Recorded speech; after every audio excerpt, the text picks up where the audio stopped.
Next ay itong peach.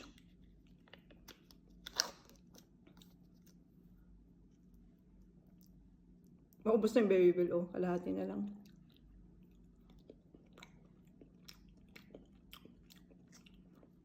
Either of them, mas masarap pa din itong strawberry. Ngayon naman, itong blueberries.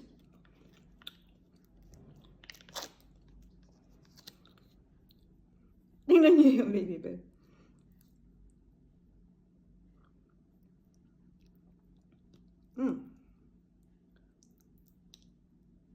Cheers!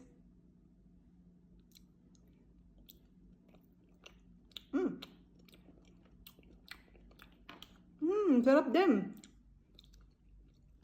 10 out of 10. Ang pinakamasarap is itong strawberry. Sunod dito. Sumunod itong cherries. Panghuli itong peach.